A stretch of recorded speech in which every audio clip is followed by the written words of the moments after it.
Welcome to 34 Stronger Together. I'm your host, Eric Johnson, the Executive Director of the Fillmore County Development Corporation.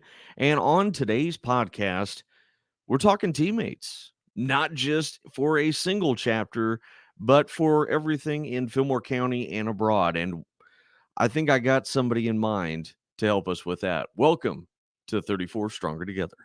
Myself, what better way to get things started the right way than my next guest, none other than Dr. Tom Osborne.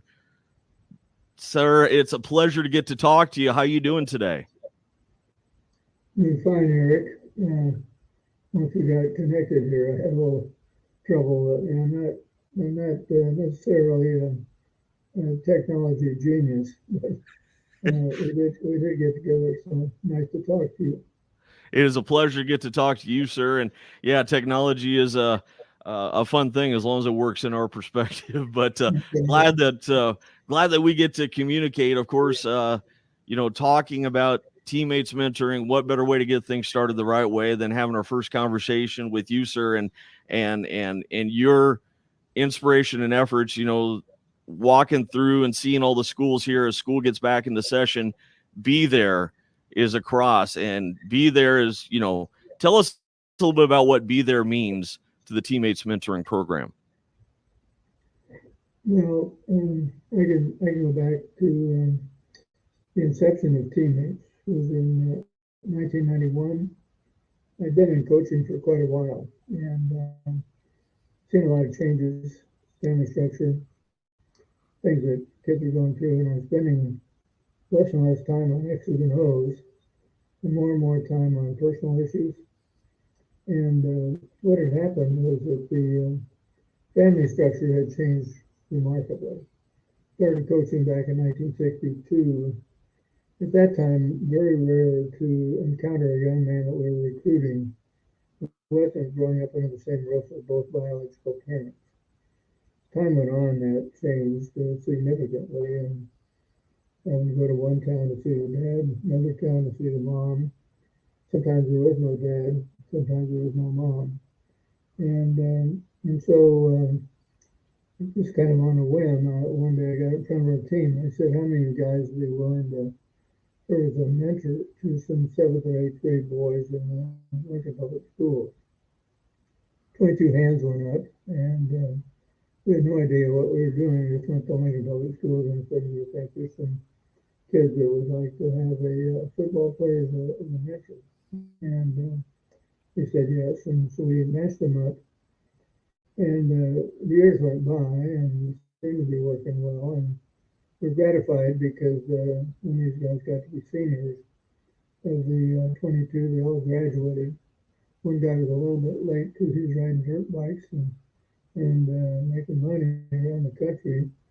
But the thing that really surprised us was that the 22, 18 went on to college.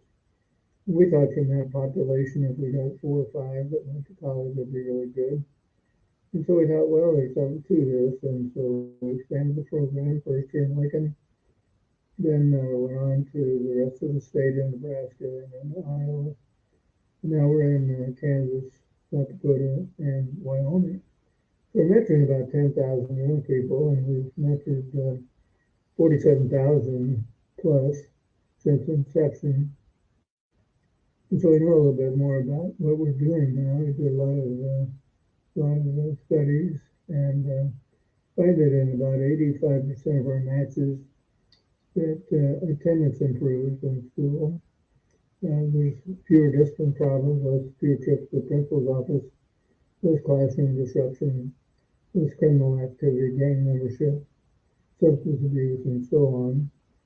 And then we found probably the most important thing was that about 80 to 85% of our matches that kids are more hopeful. And they realize that whatever circumstance they're in at the present time doesn't have to remain that way. And a mentor can show you the way through. There's some light at the end of the tunnel. And Gallup has, in their research, has found that probably the most significant metric in terms of success later in life is hope. If you have hope, then things can get better. And lots of kids right now or without much hope. Literally millions of kids.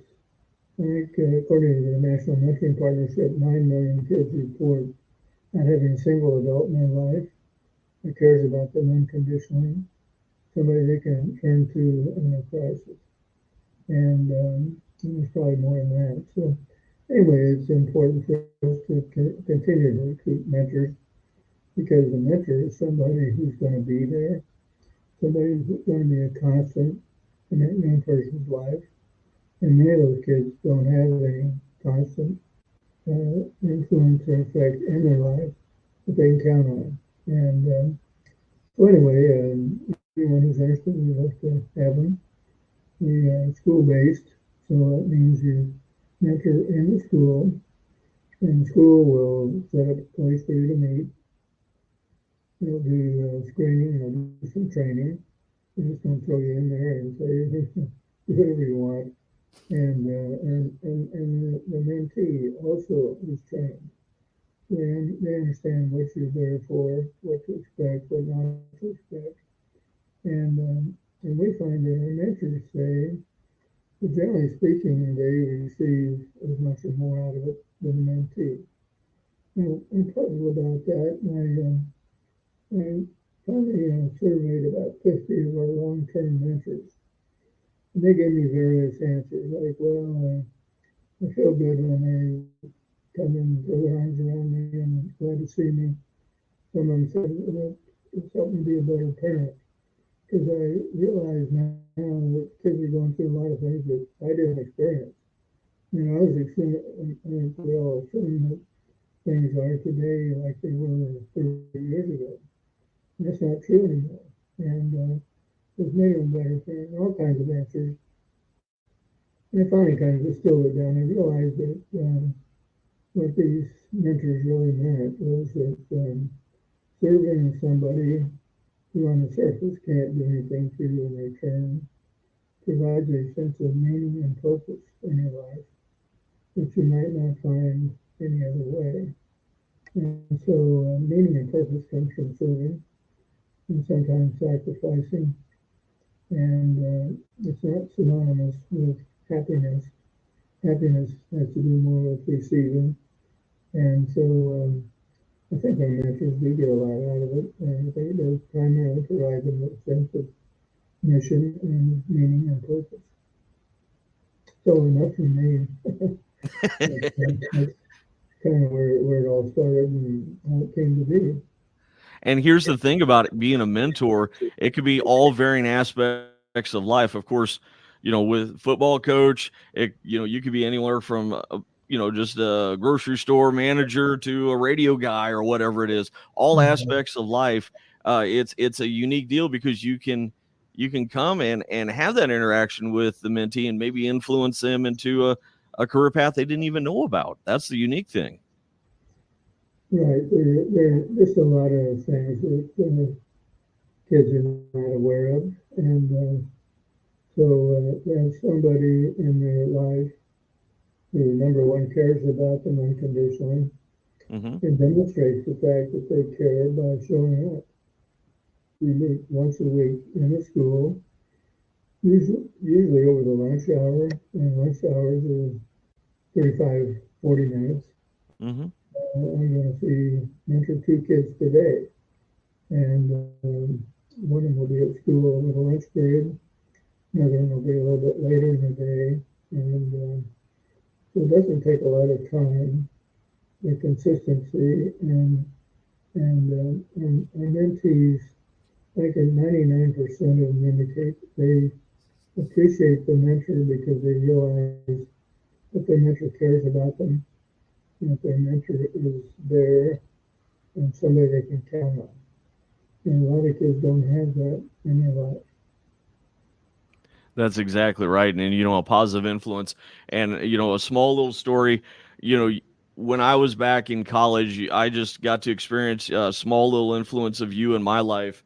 I was a college student and long ago, and I reached out to you asking for help on a school project to get my degree. And this picture of us No, back when you were the athletic director. I both reached those out. years. I know, right? I reached Yeah. out to you and I said, "Hey, is there any possible way?"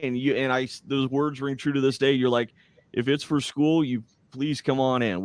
I'll take care of you." Mhm. And Mhm. I got to say, you were a big impact in my life, and I'm forever grateful for what you did to me. And that was just from the outside looking in. And so it's an honor, just having that influence that you gave me in my education. So thank you for that. I appreciate it. I wish I could remember that event so. You've had a lot on your plate over time, so no worries. But you have the picture if it ever did happen. Well, Glad you had that. yeah, it's one of those deals, positive influence. You and Nancy, been a mentor, a mentor to you. You had a mentee. Of course, you're passing along. You got some great people that are mentors as well. Demo, for example, nominated me. So I am going to get together with the local Exeter Milligan chapter and get signed up there. So he nominated me to step up and be there. So it's real easy too, because getting on the website, which by the way, anybody who wants to become a mentor today, make sure and visit teammates.org for more information. And it's really as simple as 1, 2, 3, isn't it, Tom? You get Mhm. in there, sign up, and they contact you, and it's kind of on the ball rolling, right? Mhm. Yeah, the thing that's a little bit unique is we have a building coordinator in every school building, and that coordinator will sign you in, have a place where you meet, and sign you out and offer any kind of help that you might need, any questions that you might have. So it isn't like you're just kind of thrown into the situation with no preparation. And as I said, we do train our mentors and very carefully, and so we find that the outcomes are always very very significant. And I would like to emphasize that the mentors really report receiving as much or more in the relationship in the mentee. So it is rewarding. We're talking here with Dr. Tom Osborne, Exeter Milligan Friend Network, alongside teammates working together to help promote back to school time. Of course, big recruitment and the coach inside you. Normally, when we have discussions like this, we get to talk about the big game. Of course, the big game right now is getting the awareness out to people. Going, hey, time is now. Time to be there for the students in your area. Of course, for my neck of the woods, Exeter Milligan, Fillmore Central, but anywhere there's a chapter. And there's so many chapters along the great state of Nebraska and across the 5 different states you cover, correct? Yeah, we're in 191 school districts, and of course about 140 some of those are in Nebraska. So there aren't a whole lot of communities in Nebraska that don't have teammates. And the thing that's a little bit unique about us is that big brothers, big sisters, and boys and girls clubs, those are fairly common in large communities like Lincoln or Omaha. But in the smaller communities, you talk about mentoring, teammates is probably the only game in town. And so we got a lot of inquiries from Texas and Arizona and Minnesota, East Coast, so that they know a little bit about us. They've seen our metrics, and we'd like to have a start there. But you can't outkick your coverage, and you have to make sure your financial resources will be able to carry things off. And so we think that we are probably as good a model for mentoring as there is out there because we cost about 1/3 to 1/4 what most mentoring programs cost. Very cost efficient, and we do have data that indicates that it does work. Graduation percentage for teammates runs between 95 and 98%. And when you think about the fact that most of these kids are free and reduced lunch, not all of them, and most of them are single parent or no parent families, not all of them. but that's a very high percentage to graduate 95 to 98%. You'd normally think that with that particular demographic, graduation would probably be 75%, 70%. And without a high school diploma, life really gets hard. Yeah. And so our objective is to get them through high school. And then 80% of our mentees have post-secondary plans to go on to college. And we feel that our job really isn't done until those young people have a marketable skill. And that may mean going into a trade school, maybe a community college, maybe a four-year institution.